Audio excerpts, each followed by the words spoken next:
지난 시간에는 우리 예수님과 마르다의 대화를 통해서 그 죽음과 부활에 대해서 우리가 말씀을 나눴습니다. 요한복음, 오늘 말씀은 요한복음 38절에서 57절까지인데요. 38절에서 42절 말씀 우리 먼저 읽어보겠습니다. 이에 예수께서 다시 속으로 비통히 여기시며 무덤에 가시니 무덤이 굴이라 돌로 막았거늘 예수께서 이르시되 돌을 옮겨 놓으라 하시니 그 죽은 자의 누이 마르다가 이르되 주여 죽은 자가 나흘이 되었음에 벌써 냄새가 나나이다. 예수께서 이르시되 내 말이 내가 믿으면 하나님의 영광을 보리라 하지 아니하였느냐 하시니 돌을 옮겨 놓으니 예수께서 눈을 들어 우러러 보시고 이르시되 아버지여 내 말을 들으신 것을 감사하나이다. 항상 내 말을 들으시는 줄을 내가 알았나이다. 그러나 이 말씀 하옵는 것은 둘러선 무리를 위함이니 곧 아버지께서 나를 보내신 것을 그들로 믿게 하려 함이니라. 아멘. 34절, 35절 말씀을 보겠습니다. 여기서 이제 예수님께서 이제 죽은 나사로에게 오신 것이죠. 그리고 나사로를 보시고 예수님은 눈물을 흘리시게 됩니다. 그러니까 36절, 37절. 그러니까 유대인들이 뭐라 합니까? 보라, 그를 얼마나 사랑하였는가 하며 그중 어떤 이는 말하되 맹인의 눈을 뜨게 한 이 사람이 그 사람은 죽지 않게 할 수 없었더냐 하더라. 자, 여기까지 먼저 보겠습니다. 우리가 이제 이런 지금 상황들을 보게 되면 유대인들은 예수님의 슬픔에 대해서 공감하는 사람도 있지만은 반대로 어떤 사람도 있습니까? 맹인의 눈을 뜨게 한 이 사람이 그 사람을 죽지 않게 할 수 없었느냐? 물론 예수님의 어떤 능력을 바라고 나사로의 죽음을 안타까워하고 그가 다시 살아나기를 원해서 하는 말씀이 그렇게 해서 얘기하는 것일 수도 있는 것이지만은 이것은 또한 조롱하는 말도 됩니다. 비난하는 것이죠. 예수님이 능력이 있는데 왜 이 나사로를 왜 살리지 못했느냐? 한번 살려봐라. 이제 그런 조롱의 말도 섞여 있는 것입니다. 그러니까 예수님을 바라보는 두 개의 시선들이 있는 거예요. 항상 그 유대인들 중에서도. 자, 38절입니다. 이에 예수께서 다시 속으로 비통히 여기시며 무덤에 가시니 무덤이 굴이라 돌로 막았거늘. 자, 예수께서 다시 속으로 비통히 여기신다고 했습니다. 예수님께서 비통히 여기시는 것은 무엇입니까? 지난 시간에 마지막 부분에 잠깐 말씀을 드렸지만 나사로를 살리지 못한 죄책감 때문에 예수님이 비통히 여기시는 것일까요? 아니에요. 단지 죄책감 때문에 슬퍼하시는 게 아니었습니다. 뭐냐면 예수님은 나사로의 죽음을 슬퍼하고 비통해하는 그 유대인들의 오해하는 것과 영적 무지함에 대해서 지금 비통해하시는 거예요. 예수님은 내가 나사로가 지금 잠을 자고 있다, 깨우러 간다라고 했을 때에 예수님의 관점은 뭐예요? 그가 죽은 것이 아니라고 하는 것이죠. 잠을 자고 있기 때문에 그것을 깨우러 가신다라고 하는 거예요. 그렇지만 유대인들은 어떻게 보는 거예요? 그냥 나사로는 죽은 거예요. 육으로 죽은 자예요. 육체의 죽음을 맞이한 자고 자기들은 살았으니까는 그 죽은 자를 위해서 애통해하는 거예요. 그러니까는 표면적인 일을 가지고 유대인들은 말하는 것이지만 예수님은 그렇지 않은 거예요. 그러니까 예수님은 나사로의 죽음을 통하여 예수님의 그 죽음과 부활을 사실은 보여주고 싶으신 거예요. 그게 실제예요. 그렇지만은 지금 유대인들은 깨닫지 못한 영적 무지, 이게 어둠이고 무덤이에요. 그러니까 실제로 죽은 자는 누굽니까? 나사로가 죽은 자가 아닌 거예요. 예수님이 보시기엔 누가 죽은 자예요? 깨닫지 못하는 그 유대인들이 죽은 자라고 하는 것입니다. 그것 때문에 애통해 하시는 거예요. 그래서 살았다 하나 죽은 자들이었던 거예요. 유대인들이. 그것 때문에 지금 예수님은 애통해 하시는 것입니다. 자, 무덤에 가시니 무덤이 굴이라 돌로 막았거늘이라고 했습니다. 이런 표현들이 굉장히 중요한 것입니다. 이것이 바로 이제 죽은 자의 영적 상태를 비유로 표현하는 것을 우리는 알아야 되는 거예요. 이게 물론 실제 그들의 상황이죠. 그런데 이런 것 자체가 그들의 어떤 문화의 어떤 모습이라기보다는 오늘 우리에게 가르쳐 주시는 것이 있다라고 하는 것이죠. 자, 무덤은 뭐라고 했습니까? 굴이라고 했습니다. 이제 굴. 자, 이것이 무엇을 의미하는 것입니까? 어둠, 흑암, 죽음의 상태를 얘기하는 것이고요. 그리고 이 무덤은 무엇으로 막혀 있습니까? 돌로 막혀 있다라고 하는 것입니다. 자, 요한복음 11장 39절. 예수께서 이르시되 돌을 옮겨 놓으라 하시니 그 죽은 자의 누이 마르다가 이르되 주여 죽은 지가 나흘이 되었음에 벌써 냄새가 나나이다. 이제 이런 표현들은 뭐냐면 확실하게 죽은 상태라는 것을 우리에게 보여주는 것이죠. 그러니까는 사람이 어떤 기적으로 그가 다시 살아날 수 있는 그런 여건이 하나도 없는 거예요. 완전히 죽은 거예요. 오직 하나님의 능력으로만, 하나님의 권능으로만 살아날 수 있다라고 하는 거예요. 만약에 살아난다면. 자, 그런 것을 보여주는 가운데 예수님께서 뭐라고 하셨냐면 돌을 옮겨 놓으라라고 말씀을 하십니다. 자, 이게 왜 필요하죠? 너무나도 중요한 겁니다. 아까 그것이 무덤은 굴이라고 했잖아요. 이것이 죽은 자, 어둠, 흑암의 상태라고 했습니다. 그러면은 그 흑암에서 나오려면, 무덤에서 나오려면 반드시 있어야 되는 게 무엇입니까? 돌을 굴려야 되는 것. 돌을 제거함이 반드시 있어야 되는 것입니다. 오늘 우리가 마찬가지예요. 우리가 죽은 자에서 살아나기 위해서 산자가 되기 위해서는 반드시 무엇이 필요합니까? 돌을 옮기는 것, 돌을 제거함이 반드시 있어야 되는 거예요. 구체적으로 그것이 좀 더 자세히 말씀드리면 우리 안에 굳은 마음, 우리 안에 돌 같은 마음이 반드시 깨지고 부서져야 된다고 하는 것입니다. 물론 우리가 당한 환경과 상황들로 인하여서 우리의 돌 같은 마음들이 녹아지고 깨질 수도 있어요. 그렇지만은 하나님의 구원의 역사는 뭐예요? 그 말씀으로 모든 것을 운행하신다고 하는 것입니다. 오직 그 말씀으로 우리 안의 심령이 깨지고 부서짐으로써 상한 심령이 되어야 되는 것입니다. 그것이 바로 부활로 이끌어 가시는 하나님의 방법이었던 거예요. 그러니까 무덤에서 돌을 제거함이 바로 그러한 것을 우리에게 보여주는 것입니다. 그러니까 돌은 리도스라는 단어가 쓰였습니다. 이것이 여기에는 돌이라는 뜻도 있고요. 맷돌 또는 거친 돌이라는 의미도 가지고 있습니다. 그럼 거친 돌은 다 아시겠죠? 무슨 얘기인지. 예수님을 가리키는 거예요. 그건 좀 뒤에서 나누겠습니다. 자, 근데 돌은 어떤 상태입니까? 딱딱하고 굳은 마음을 우리에게 가르쳐 주는데요. 자, 에스겔 11장 18절, 19절 말씀 보겠습니다. 그들이 그리로 가서 그 가운데의 모든 미운 물건과 모든 가증한 것을 제거하여 버릴지라. 자, 먼저 이거 보세요. 모든 미운 물건과 가증한 것을 제거하여 버릴지라. 그러면서 19절에 내가 그들에게 한 마음을 주고 그 속에 새 영을 주며 그 몸에서 돌 같은 마음을 제거하고 살처럼 부드러운 마음을 주어서 내 율례를 따르며 내 규례를 지켜 행하게 하리니. 다시 18절로 돌아가겠습니다. 그러면 19절에 보게 되면은 그 몸에서 돌 같은 마음을 제거한대요. 그럼 이게 무엇입니까? 이 돌 같은 마음이 18절하고 연결해서 보면 모든 미운 물건과 모든 가증한 것하고 연결이 되는 거예요. 그게 우리 안에 있는 돌 같은 마음이에요. 그럼 이게 무엇을 의미할까요? 우상을 얘기하는 거예요. 우상. 먼저 이렇게 말씀을 드립니다. 그래서 그 우상을 제거하라는 것입니다. 자, 그러면서 다시 우리가 함께 같이, 자, 왜 그것이 필요하냐면 이게 20절에 내 율례를 행하며 내 규례를 지켜 행하게 하시기 위해서 그것을 제거하라고 하는 거예요. 그러면 돌 같은 마음이라고 하는 것은 무엇입니까? 그러면 하나님의 말씀과 규례를 지키지 않는다라고 하는 것이죠. 그것이 바로 돌 같은 마음이에요. 그럼 왜 그들이 하나님의 말씀을 듣고 지키지 않을까요? 우상 때문에 그런 거예요. 내 안에 우상이 있기 때문에 그런 것입니다. 그럼 좀 이따가 우상에 대해서 잠깐 말씀드릴게요. 그리고 에스겔 36장 26절 말씀도 보겠습니다. 여기서도 보게 되면은 또 새 영을 너희 속에 두고 새 마음을 너희에게 주되 너의 육신에서 굳은 마음을 제거하고 부드러운 마음을 줄 것이며 또 내 영을 너희 속에 두어 너희로 내 율례를 행하게 하리니 너희가 내 규례를 지켜 행할지라. 아멘. 그러니까 이 굳은 마음은 하나님의 말씀을 듣고 지키지 않는 것을 얘기하는 것입니다. 그러면 그것이 왜 그러냐면 우리 마음에 하나님 보시기에 미운 물건과 가증한 것이 있기 때문에 그런 거예요. 그럼 그것이 무엇이냐 이거죠. 우상이라고 하는 것입니다. 그러면은 우상이 뭐예요? 우상이 뭐냐면 조각하여 새겨진 것을 얘기하는 것입니다.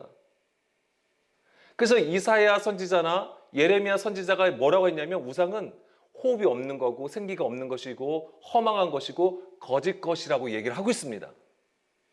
자, 그러면 우상은 어떤 새겨져서 어떤 보여지는 모양으로도 우리가 보는 것이지만은 뭐예요? 근본적으로 뭘 얘기하는 거예요, 우상은? 내가 원하는 것이 우상이에요. 내가 원하는 것. 그러면 우리가 여기서 한 번 더 생각해야 될 것은 우리가 참 하나님을 알지 못하면 그 하나님을 우리는 우상으로 만들 수 있다는 거예요. 이거 굉장히 무서운 얘기예요. 그냥 우리가 하나님 주님, 주여 주여 한다고 해서 다 그것이 하나님의 일이 되는 게 아니에요. 우리가 주여 주여 하여도 내가 원하는 것을 찾고 구하게 되면 그 하나님을 우리는 우상으로 섬기게 된다고 하는 것입니다. 왜? 자기를 위한 것이기 때문에. 나를 위한 것이기 때문에 그렇습니다. 그래서 내가 원하는 하나님을 찾고 구하는 것이 바로 그 하나님을 우상으로 만드는 거예요. 우리가 대표적인 그림 있잖아요. 출애굽기 할 때에 무엇입니까? 금송아지잖아요. 출애굽한 이스라엘이 시내산에서 금송아지를 만들었습니다. 금송아지를 왜 만들었어요? 금송아지를 왜 만들었습니까? 예, 모세가 하나님 앞에 시내산에 올라갔어요. 근데 모세가 오는 것이 더디잖아요. 더딤을 보고 이스라엘 백성들이 우리를 인도할 신을 만들자라고 한 거예요. 그 신이 바로 엘로힘이에요. 하나님이라고 하는 거예요. 우리를 인도할 하나님을 만들자 해가지고 금송아지를 만든 거예요. 그게 우상이에요. 그러니까 그러한 그림들이 뭐냐면 결국 우리에게 얘기해 준 건 뭐냐면 우리가 하나님을 믿고 예수님을 믿어도 우리가 원하는 것, 우리가 바라고 구하는 그 하나님을 찾고 구함이 곧 우상을 섬기는 것과 크게 다르지 않다라고 하는 것입니다. 그렇기 때문에 우리가 이 하나님의 말씀을 듣고 묵상하고 기도하고 공부하는 것이 굉장히 중요한 것입니다. 왜? 그 진리 하나님, 참 하나님, 그 진실의 하나님을 우리가 바르게 알기 위해서. 그래서 하나님을 아는 것과 예수를 믿는 것이 바로 영생이 되는 것입니다. 거짓 선지자들이 이스라엘의 역사를 보면 거짓 선지자들이 뭐 다른 신의 얘기를 해가지고 그들이 뭐 하나님 앞에 진노함을 받는 게 아니에요. 다 하나님의 얘기를 하는 거예요. 하나님의 이름을 부르고 하나님의 그 율법을 가지고 얘기를 하고, 그런데 하나님은 뭐라고 하십니까? 내가 얘기한 게 아니라고 얘기하시잖아요. 내 영이 그들에게 있는 것이 아니라고 얘기를 하세요. 그러니까 그들이 얘기한 거짓 선지자들, 거짓 교사들이 얘기하는 건 무엇입니까? 다 자기의 유익을 위하여 자기의 소리로 얘기했던 것입니다. 그것이 다 우상을 섬기게 했던 것이죠. 스가랴 7장 11절 12절 말씀입니다. 그들이 듣기를 싫어하고 등을 돌리며 듣지 아니하려고 귀를 막으며 그 마음을 금강석 같게 하여 율법과 만군의 여호와가 그의 영으로 옛 선지자들을 통하여 전한 말을 듣지 아니함으로 큰 진노가 만군의 여호와께로부터 나왔도다. 아멘. 그래서 그 마음을 금강석 같게 하여, 이게 뭐예요? 돌 같은 마음이 되었다고 하는 거예요. 스가랴 7장 11절 12절 말씀입니다. 자, 그들이 듣기를 싫어하고 등을 돌리며 듣지 아니하려고 귀를 막으며, 이게 뭐냐면 이런 것도 있을 수 있어요. 뭐냐, 귀를 막고 나 하나님의 말씀을 듣기 싫어 막 이런 것이 있을 수도 있어요. 어린아이 같이. 왜 우리가 애들 막 어떤 뭐 예를 들면 수학을 산수를 막 계속 공부시키면 하기 싫다고 막 그런 모습으로 볼 수도 있어요. 근데 그것보다도 더 나아가서 우리는 뭘 생각해야 되냐면 하나님의 말씀을 듣고 보아도 깨닫지 못하는 그러한 상태에 있는 것을 우리가 생각을 해야 되는 거예요. 자, 등을 돌렸대요. 우리가 하나님과 등을 돌리면 어떻게 되는 거예요? 하나님으로부터 어떻게 되는 겁니까? 하나님, 그렇죠. 네, 맞아요. 하나님과 멀어지는 거예요. 등을 돌렸다고 하는 것 자체가 하나님과 점점 멀어져요. 그럼 뭐예요? 죽은 자라고 하는 거잖아요. 하나님과 멀리 떨어진 거, 하나님과 함께하지 아니하는 상태가 성경에서는 죽음이에요. 그래서 그것이 뭐예요? 에덴 동산, 성전에서 추방되는 거. 이스라엘, 하나님께서 약속하신 그 땅에서 추방되어 바벨론으로 포로로 붙들려가는 거잖아요. 그게 죽은 자라고 하는 거예요. 근데 하나님은 약속하시죠. 어떻게 해요? 다시 고국으로 돌아오게 하신다고 하는 거잖아요. 그게 뭘 의미하는 거예요? 죽은 자에서 일으켜 하나님이 약속하신 그 지경으로 돌아오게 하는 것이 무엇입니까? 바로 부활을 얘기하는 거죠. 부활을 약속하신 것입니다. 그런 것들이. 그게 이스라엘의 역사를 통해서도 우리는 볼 수 있는 것이죠. 그러니까 그 마음을 금강석 같게 하여, 이것은 하나님의 말씀을 듣지 않는 돌 같은 마음을 얘기하는 것이고, 이런 것이 바로 하나님의 계명을 사람의 계명으로 바꿔 교훈을 삼는 것을 의미한다라고 하는 거예요. 이게 바로 하나님과 그 마음이 하나님과 멀어져 있다라고 하는 것이죠. 그럼 결국 뭐예요? 헛되이 경배하게 되는 것이죠. 하나님을. 헛된 경배가 뭐예요? 우상 숭배죠. 그게 헛된, 텅 빈, 그게 우상 숭배가 되는 거예요. 그게 찾지는 마세요. 마태복음 15장 7절, 8절, 9절 말씀이 예수님이 그걸 말씀하시는 거예요. 너희가 헛되이 경배하는구나. 하나님을 우상 숭배하는 것입니다. 그래서 예수님은 이것을 제거하시기 위해서 오셨던 거예요. 그게 무엇입니까? 바로 그 우상이라는 게 뭐예요? 그러니까 율법 조문이라고 하는 것이고, 사람의 계명, 사람의 가르침이라고 하는 것이고, 장로들의 유전과 전통으로 하나님을 섬기는 그 모든 것들을 얘기하시는 거예요. 그게 우상이에요, 우상. 그러니까 그런 사람의 계명이 이 안에 있으니까 하나님께서 어떻게 하시는 거예요? 그것을 당연히 제거하셔야 되는 거잖아요. 그래서 그 아들을 통하여 십자가로 그 일을 행하셨던 것입니다. 그래서 요한복음 2장 19절, 19절 말씀 보겠습니다. 예수님이 그래서 이 말씀을 하신 거예요. 예수께서 대답하여 이르시되 너희가 이 성전을 헐라 내가 사흘 동안에 일으키라. 이 성전을 헐라. 이 성전이 뭐예요? 그 당시로 보면 헤롯 성전이에요. 돌 성전을 얘기하는 것입니다. 장대하고 웅대하고 아름다운, 세상에서 그 당시에 세상에서 가장 위대한 건축물이에요, 이게. 그것을 헐라, 무너뜨리신다고 하는 거잖아요. 예수님의 죽음, 예수님께서 뭐예요? 자기 육체로 이것을 십자가에 못 박으심으로써 이것을 허시는 것이죠. 아멘. 21절, 그러나 예수는 성전된 자기 육체를 가리켜 이 말씀을 하셨다라고 되어 있는 것이죠. 그 당시 헤롯 성전이 의미하는 것이 바로 육신의 구조예요. 육신의 구조, 사람의 영광을 나타내는 것이죠. 아까 응대하고 장대하다고 했잖아요. 그러니까 뭐예요? 사람으로 지은 거예요. 그러니까 헤롯 성전이라고 하는 거예요. 그래서 헤롯 성전, 그것이 완전히 무너지는 것이죠.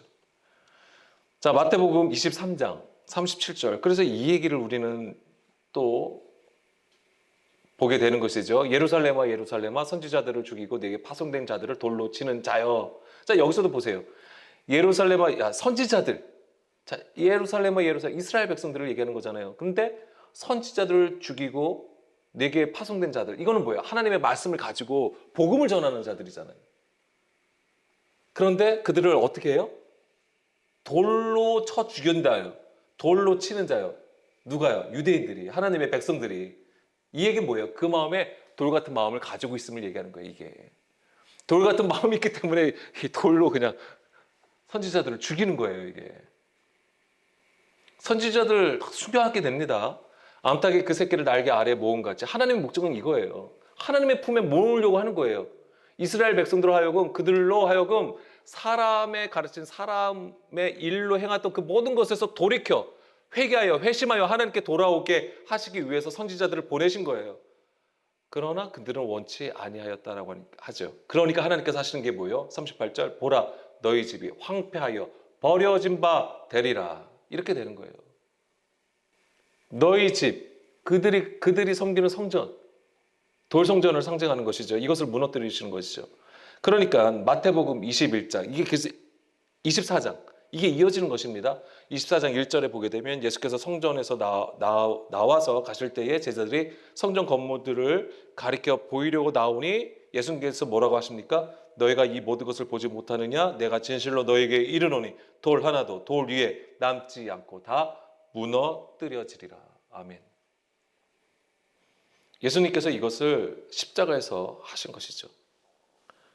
그래서 그 예수님께서의 십자가 사역은 우리의 돌 같은 마음을 깨트리심으로써 다시 하나님의 영이 거하시는 성전으로 세우시는 것입니다. 새 예루살렘으로 세우시는 거예요. 그게 바로 예수님의 십자가 사건입니다. 그게 바로 뭐냐면 바로 예수님의 십자가는 죽음과 부활이잖아요. 그래서 이 부활은 뭐야? 하나님의 영광을 나타내는 것입니다. 그런데 우리가 성전을 보게 되면 하나님의 영광이 어디에 임하는 걸로 나옵니까? 하나님의 성전에 임하는 거예요. 그게 출애굽기 맨 마지막 부분에 나오잖아요. 출애굽 사건 이후, 그러니까 출애굽기를 보게 되면 그 반은 그 출애굽의 사건을 얘기하는 것이지만 그 이유는 뭐예요? 대부분 뭐를 얘기하고 있냐면 성전을 짓는 것에, 그러니까 성막을 짓는 것에 있어요. 그리고 맨 마지막 장에는 이 성막이 완성이 돼요. 그때에 나오는 그림이 뭐예요? 하나님의 영광이 성막에 충만하게 임한 것으로 끝이 나는 거예요. 그러니까 이걸 아셔야 돼요. 애굽, 광야를 이끌어 가시는 하나님의 목적은 우리를 하나님이 거하시는 처소로 세우시는 것에 있는 거예요. 죽은 자에서, 애굽 안에 있는 게 죽은 자죠. 죽은 자에서 일으켜서 이끌어 가시는 거예요. 그냥 단지 거기서 애굽에서 나왔다고 해서 곧바로 산자고 하나님의 백성이고 거룩한 자가 되는 게 아니에요. 반드시 하나님의 뜻을 따라서 낮추고 줄임으로써 광야 생활이 있어야 되는 것이고, 그렇게 하나님의 뜻을 따라 그 불기둥과 구름기둥으로 인도함을 받은 자들은 결국 뭐예요? 가나안 땅에 들어가는 거잖아요. 그렇지만 출애굽기 설을 보게 되면 바로 그것이 성막이 완성이 되어서 하나님의 영광이 임하는 것으로 우리가 볼 수 있는 것입니다. 자, 하나님은 새 예루살렘을 세우시기 위해서 시온에 부딪히는 돌을 두시는 거예요. 그것이 아까 똑같은 리더스예요. 그래서 유대인들, 그러니까 하나님의 말씀을 듣지 아니하는 자는 돌 같은 마음을 가진 자. 그들은 이제 돌 성전을 굉장히 중요하게 여긴 것이지만, 예수님은 부딪히는 돌로 우리 가운데 오셨다라고 하는 것입니다. 자, 로마서 9장 32절, 33절 말씀이에요. 어찌 그러하랴? 이는 그들이 마음을 의지하지 않고 행위를 의지함이라 부딪힐 돌에 부딪혔느니라. 기록된 바 보라, 내가 걸림돌과 거치는 바위를 시온에 두노니 그를 믿는 자는 부끄러움을 당하지 아니하리라 함과 같으리라. 아멘. 이 부딪힐 돌이 누구예요? 예수 그리스도를 얘기하는 것입니다. 왜 그들이 넘어졌습니까? 믿음을 의지하지 아니하고 행위를 의지하기 때문에. 그래서 예수님의 그 말씀에 대적하는 거예요. 근데 그게 다 뭐예요? 하나님의 진노를 일으키는 심판의 말씀이 되었던 것이죠. 예수님이 그들에게 이르신 말씀들이. 그렇지만은 예수님의 말씀을 듣고 그 믿음 안에 거하면 이제 부끄러움을 당하지 않는다라고 하는 것입니다. 이것이 그 무덤에서 돌을 제거함이에요. 부끄러움을 당하지 않는 상태가 이제는 그 죽음에서 나오는 것이죠. 이것이 뭐냐면 그 굴에서 돌을 제거하는 것을 의미하는 것입니다. 다시 요한복음 11장 39절로 돌아가겠습니다. 그래서 예수님은 돌을 옮겨 놓으라라고 했습니다. 이 놓으라는, 옮겨 놓으라는 단어가 아이로라는 단어가 쓰였는데, 요거 뒤에서 이 단어가 이 단어가 다시 한번 나옵니다. 그때 다시 말씀드릴게요. 그 죽은 자의 누인 마르다가 이르되 주여 죽은 지가 나흘이 되었음에 벌써 냄새가 나나이다라고 했습니다. 지난 시간에도 말씀드린 것처럼 죽은 자의 누인 마르다. 자, 마르다는 나사로의 죽음을 경험한 자가 되는 것입니다. 반면에 마리아는요, 부활을 경험한 자가 되는 것이죠. 그래서 요한복음 20장 우리가 봤던 것입니다. 잠깐 보겠습니다. 요한복음 20장 1절. 안식 후 첫날 일찍이 아직 어두울 때에 막달라 마리아가 무덤에 와서 돌이 무덤에서 옮겨진 것을 보고. 그래서 이것은 이제 마르다와 마리아는 바로 우리 안의 얘기라고 하는 것입니다. 우리 안에 이야기가 된다고 말씀드렸어요. 그래서 우리 안에 이 죽음을 경험하고 또한 이 부활을 경험한 자로 반드시 서야 됨을 얘기하는 것이죠. 근데 여기서 굉장히 중요한 것들이 이런 그림이에요. 안식 후, 첫날, 일찍이, 아직 어두울 때에, 이런 것들이 굉장히 중요한 겁니다. 물론 우리가 살아가는 시간대죠. 시간대를 얘기하는 것이지만은 이런 것들이 다 무엇입니까? 첫날, 일찍이, 아직 어두울 때에 라고 되어 있어요. 그럼 이게 뭐냐면 바로 이제 칠흑 같은 어둠이 지나고 이제 막 빛이 임하는 그때를 얘기하는 거예요. 이게 바로 부활의 때라고 하는 거예요. 그러니까 뭐예요? 부활이라는 건 뭐예요? 어둠을 뚫고 빛이 임하는 것을 말하는 것입니다. 이제 이런 것들을 우리가 다 볼 수 있는 것이고요. 이런 것은 결국 뭐냐면 메시아의 오심을 상징하는 그림들이 되는 것입니다. 그리고 무덤에 와서 보니까 어떻게 됐습니까? 돌이 옮겨졌다고 되어 있잖아요. 그러니까 무덤의 돌이 제거된 상태라고 하는 것입니다. 이것이 바로 이제 부활의 그림이 되는 것이고요. 자, 요한복음 11장 40절. 예수께서 이르시되 내 말이 내가 믿으면 하나님의 영광을 보리라 하지 아니하였느냐 하시니, 자, 우리가 언제 하나님의 영광을 볼 수 있습니까? 바로 이제 부활을 경험할 때에, 또는 우리가 하나님의 성전으로 세워질 때에 바로 이 영광이 임하는 것을 볼 수 있는데, 요한복음 11장 25절 26절 말씀입니다. 예수께서 이르시되 나는 부활이요 생명이니 나를 믿는 자는 죽어도 살겠고 무릇 살아서 나를 믿는 자는 영원히 죽지 아니하리니 이것을 내가 믿느냐라고 했습니다. 이거 이제 지난 시간에 말씀을 나눴습니다. 자, 우리가 예수님의 그 말씀을 듣고 순종하면 우리 안에 세상이 직멸당하게 되는 것입니다. 이것이 그 말씀으로 심판을 받는 것이고요. 이것이 우리 안에 있을 때에 그리스도를 통하여 다시 살게 되는 것입니다. 예, 그래서 나를 믿는 자는 죽어도 살겠고, 우리가 그리스도의 말씀으로 세상에 대하여 죽는 거예요. 나의 육신이 그리스도와 함께 십자가에 못 박힘으로써 죽게 돼요. 그런 자는 산다라고 하는 것입니다. 그리고 그렇게 산 자는 예수님의 말씀을 따라 영원히 죽지 아니한다. 즉 죽음이, 둘째 사망이 이제 관여할 수가 없다라고 하는 거예요. 왜냐하면 살아있는 자로 하나님 앞에 서 있기 때문에 그렇습니다. 이것이 바로 부활이라고 하는 것입니다. 하나님의 영광을 보는 거예요, 이게. 우리의 육신됨이 죽고 오직 하나님의 말씀만이 영원히 거하실 때 바로 하나님의 영광을 본다라고 하는 것입니다. 우리가 이제 기억하실 수 있는 말씀이 이사야 40장 5절, 6절, 7절 말씀이 그렇죠. 6절, 7절, 8절 말씀. 8절만 보겠습니다. 예, 보게 되면 푸른 마르고 꽃은 시드나 우리 하나님의 말씀은 영원히 서리라. 아멘. 이 하나님의 말씀이 우리 안에서 영원히 설 때 이것이 뭐예요? 하나님의 영광을 보는 것입니다. 5절 보겠습니다. 예, 여호와의 영광이 나타나고 모든 육체가 그것을 함께 보는 거예요. 하나님의 말씀이 영원히 우리 안에 서는 것이 뭐냐면 우리를 평탄하게 하고 평지가 되게 하는 상태를 얘기하는 것입니다. 요한복음 11장 41절. 자, 돌을 옮겨 놓으라 이렇게 말씀하셨고 돌을 옮겨 놓으니 예수께서 눈을 들어 우러러 보시고 이르시되 아버지여 내 말을 들으신 것을 감사하나이다 라고 했습니다. 돌을 옮겨 놓은 것이 예수님의 어떤 초인적인 어떤 능력으로 된 것이 아니죠. 자, 우리를 구원하시는 하나님의 그 말씀이 일하시는 것입니다. 구원이 무엇인지를 말씀해 주신 거예요. 아버지여 내 말을 들으신 것을 감사하나이다. 자, 예수님이 아버지께 구하는 것이 무엇입니까? 지금 나사로를 막 살려달라고 막 그것을 기도하셨을까요? 예수님이 구하시는 것은 오직 아버지의 뜻이 이루어지기를 구하시는 거예요. 그리고 그 아버지의 뜻을 깨달아진 것이 무엇입니까? 그게 바로 기도응답이 되는 거예요. 그러니까 우리의 결핍과 필요한 것을 채우시는 하나님이 우리의 필요한 것을 채워주실 때의 기도응답이 아니에요. 그럼 우리의 대부분의 필요로 하는 것, 우리의 결핍한 것은 대부분 우리의 삶에서 우리의 부족한 것을 하나님께 구한다고 하는 것이죠. 그렇지만 성경은 하나님의 뜻을 찾기를 원하신 거예요. 하나님이 원하신 것이 무엇인지, 하나님의 뜻이 무엇인지를 그것을 구하는 자를 하나님은 오늘도 그런 자의 기도를 들으시는 것이고 그런 자에게 하나님은 그 영을 부어주신다고 하는 거예요.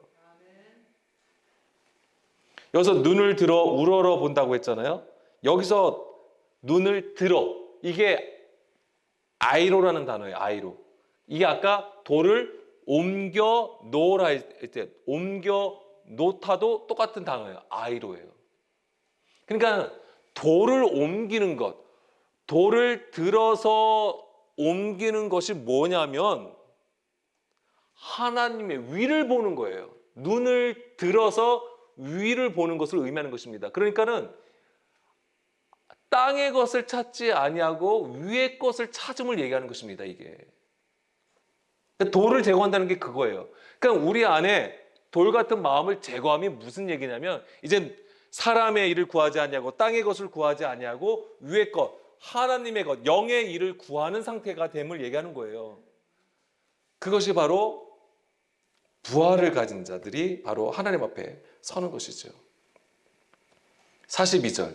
항상 내 말을 들으시는 줄을 내가 알았나이다. 그러나 이 말씀하옵는 것은 둘러선 무리를 위함이니 곧 아버지께서 나를 보내신 것을 그들로 믿게 하려 함이니이다. 아멘. 자, 예수님께서 보여주신 모든 행적과 말씀들은 오직 우리를 구원하시려는 하나님의 뜻을 나타내신 것입니다. 성경은요, 예수님을 얘기하고 있잖아요. 예수님을 기록을 하고 있는 것입니다. 그렇기 때문에 예수님의 말씀하신 것, 성경의 모든 말씀들을 통하여 우리는 반드시 그 안에서 그리스도를 발견해야 되는 거예요. 그게 하나님이 원하시는 뜻이에요. 그리고 그 그리스도를 통해서만이 바로 우리를 구원으로 이끌어 가신다라고 하는 거예요. 예수님은 내가 길이요 진리요 생명이라고 말씀하시죠.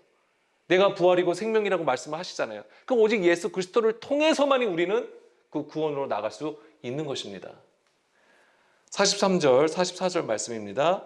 이 말씀을 하시고 큰 소리로 나사로야 나오라 부르시니 죽은 자가 수족을 배로 동인 채로 나오는데 그 얼굴은 수건에 쌓였더라. 바로 요 상태가 지금 무덤 속에 있는 그 상태로 나온 거예요. 그렇죠? 그러니까는 이 죽은 자의 모습은 뭐예요? 수족을 배로 동인 채로 나오고 그 얼굴을 수건으로 가렸다라고 하는 거예요. 그게 죽은 자의 모습이에요. 근데 그 죽은 자의 모습에서 나오는 건데 반드시 나사로야 나오라는 그 음성을 들은 것이죠. 그것을 들은 자가 바로 그 어둠에서 그 무덤에서 나올 수 있는 것입니다. 그런데 이게 나왔다고 해가지고 곧바로 거룩한 자가 되고 하나님의 백성으로 딱 서는 게 아니라고 하는 것을 우리는 알아야 됩니다.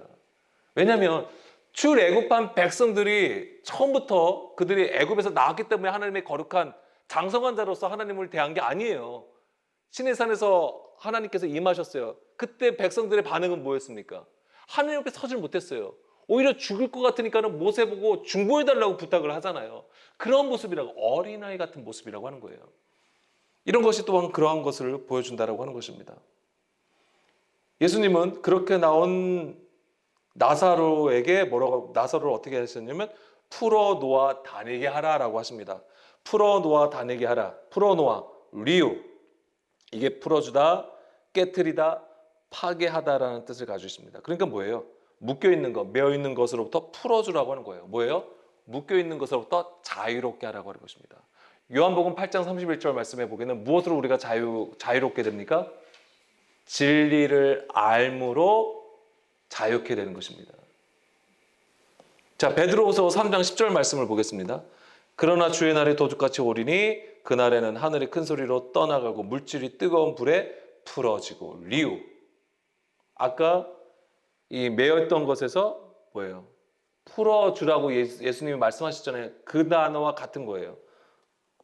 여기서 근데 베드로후서 3장 10절에서 물질이 뜨거운 불에 풀어지고 했습니다. 그럼 물질은 무엇이에요? 스토이케온. 이 물질이 뭐냐면 세상의 지혜와 지식이에요.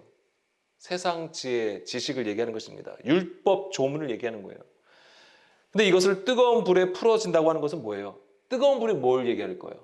성령의 불을 얘기하는 것입니다. 그래서 성령께서 진리 가운데로 우리를 이끌어 가심을 얘기하는 거예요, 이게. 성령님께서 우리를 진리 가운데로 이끌어 가실 때 그냥 이렇게 우리를 아주 그냥 모시고 그렇게 가시는 게 아니죠. 우리 안에 있는 불법, 우리 안에 있는 불순물 이런 걸 다 제거하시는 거예요. 제거하시면서 끌고 가시는 거예요. 끌고 가시는 거예요. 잡아당기시는 거예요. 우리의 육신은 계속 뭐예요? 버티려고 하지만 하나님의 강력, 우리를 사랑하시는 하나님의 강력은 우리를 어떻게 해요? 그냥 이끌어 가시는 거예요. 너무나도 감사한 거는 우리가 그렇게 버텨도 하나님은 끝까지 우리를 이끌어 가신다.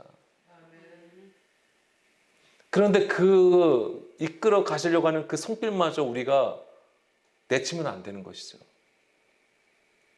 돌 같은 마음을 제거해야 되는 거예요. 깨트려야 되는 거예요. 그것이 말씀으로 임하실 수 있는 것이고 사람의 관계 속에서도 임하실 수 있는 것이고 우리가 당한 상황들로도 분명히 올 수 있는 부분이에요. 그렇기 때문에 우리가 정신 차리고 깨어서 하나님의 일하심을 반드시 볼 수 있어야 된다고 하는 것입니다. 그러면 우리가 평상시에 훈련받아야 되는 거예요. 평상시에 하나님의 말씀 앞에 있어야 되는 것이고 평상시에 우리가 기도함이 있어야 되는 것이고 평상시 하나님의 말씀 앞에 엎드림이 있어야 되는 거예요. 그게 없이는 안 돼요. 물론 하나님께서 정말 급하시면 강하게 임하셔서 일하실 수도 있으시겠죠. 근데 그거 바라지 마세요. 그거 바라지 마세요. 하나님은 계속해서 정말 아기가 처음 엉금엉금 기어가는 그거부터 계속 뭐예요? 한 걸음 하나, 한 발자국 한 발자국 하나님 앞에 가기를 원하시는 거예요. 그게 하나님의 마음이에요. 왜냐하면 하나님은 하실 수 있는 일이지만 우리가 그만큼 육신의 생각을 가지고 육신의 구조를 가지고 있기 때문에 그런 거예요. 그만큼 우리가 지독한 거예요. 하나님의 말씀 전혀 듣지 않아요. 복종하지도 할 수도 없는 구조를 가지고 있는 게 바로 육신의 생각이라고 하는 것입니다. 그게 세상이에요. 그 세상이 바로 우리라고 하는 것이죠. 그렇지만은 하나님은 세상을 이처럼 사랑하사 독생자를 주셨다라고 하는 것입니다. 그래도 사랑하신대요. 자, 요한복음 11장 45절에서 48절 말씀인데요. 마리아에게 와서 예수께서 하신 일을 본 많은 유대인이 그를 믿었으나 그 중에 어떤 자는 바리새인들에게 가서 예수께서 하신 일을 알리니라. 자, 예수님께서 하신 일을 보고 믿는 자들이 있는 반면에 예수님을 죽이려고 하는 자들도 있음을 우리는 이제 성경을 통해서 보게 되는 것이죠. 자, 47절, 48절 말씀. 이에 대제사장들과 바리새인들이 공의를 모으고 이르되 이 사람이 많은 표적을 행하니 우리가 어떻게 하겠느냐. 그러니까 지금 종교 지도자들도 지금 고민이에요. 자, 예수님을 보니까 기적을 행하고 있거든요. 표적을 행해요. 그런데 보니까 말씀을 나누는 거 보니까 자기들이 평상시에 나눈 거하고 또 반대가 되는 얘기들이 많다라고 하는 것이죠. 만일 그를 이대로 두면 모든 사람이 그를 믿을 것이요. 그리고 로마인들이 와서 우리 땅과 민족을 빼앗아 가리라 하니 이렇게 되어 있는데요. 자, 지금 종교 지도자들이 염려하는 것은 무엇입니까? 여기 물론 우리 땅과 민족을 빼앗아 가리라 이렇게 생각을 하는 것인데 뭐 이미 지금 로마 통치를 받고 있잖아요. 이스라엘이. 근데 뭘 땅과 민족을 빼앗아 갈 게 뭐가 있겠어요? 그러니까 뭐냐면 자기들이 가지고 있는 기득권이 빼앗길까 봐. 지금 그래도 어느 정도 자기들의 지금 종교 공회를 지금 유지하고 있는 상황이잖아요. 근데 이것마저도 예수님 때문에 빼앗길까 봐 지금 염려하고 있는 것입니다. 뭐냐면 그 당시에 이제 로마 지배 아래에 있으니까는 내가 메시아라고 하는 자들, 뭐 꼭 그렇지 않더라도 뭐냐면 그러니까 로마를 대적하여서 이스라엘을 회복할 수 있는 어떤 지도자를 세우고 그 다음에 많은 사람들이 몰리게 되면 당연히 누가 민감하게 반응할까요? 로마가 당연히 민감하게 반응하고 그들을 그냥 놔둘까요? 아니죠. 그들을 어떻게 하겠습니까? 무력을 행사하게 되겠죠. 그러니까 혼란이 오는 것이죠. 그 사회에. 유대 사회에 이제 혼란이 오게 되니까 그것에 대해서 염려하는 거예요. 그러니까 종교 지도자들은 자신들에게 피해가 입을까봐 이제 그것을 걱정하는 부분입니다. 그런데 요한복음 11장 49절에서 53절 말씀, 대제사장 가야바가 나와요 이제.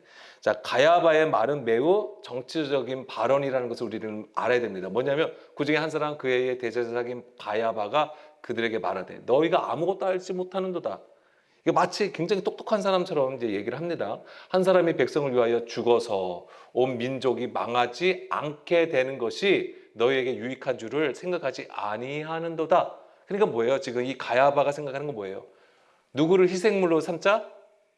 예수님을 희생물로 삼자라고 하는 거예요. 어떤 정치적인 논리를 가진 세상의 지혜로 지금 얘기하고 있는 것입니다. 물론 결국 나중에 그들의 뜻대로 예수님을 죽이게 되죠. 그런데 거기에 놀라운 반전이 있게 되는 것이죠. 그들은 자기들의 유익을 위해서 예수님을 죽게 만들었지만 그것이 결국 무엇이 된 것입니까? 그러니까 우리를 구원하시는 하나님의 구원의 역사가 되는 거잖아요, 그게. 그러니까 하나님은 뭐냐면 이 세상의 지혜를 가지고 어떻게 하시는 거예요? 하나님의 선한 방향으로 이끌어 가셨다고 하는 거예요. 이게 하나님의 크신 반전이었던 거예요. 자, 고린도전서 2장 6절에서 8절 말씀이에요.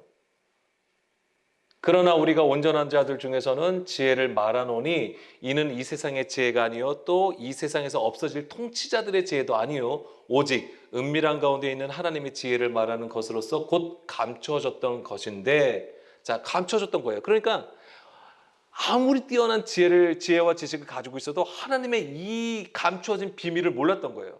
하나님이 우리의 영광을 위하여 만세전에 미리 정하신 것이라. 8절, 이 지혜는 이 세대의 통치자들이 한 사람도 알지 못하였나니 만일 알았더라면 영광의 주를 십자가에 못 박지 아니하였으리라. 그러니까 이 감춰졌어요. 그런데 자기들의 논리, 자기들이 원하고 구하는 것, 자기들이 가지고 있는 그 문제를 해결하기 위해서 예수님을 희생을 시켰는데, 근데 그것이 바로 하나님의 구원의 징표였던 거예요. 십자가 사건이었던 것입니다. 그러니까 하나님은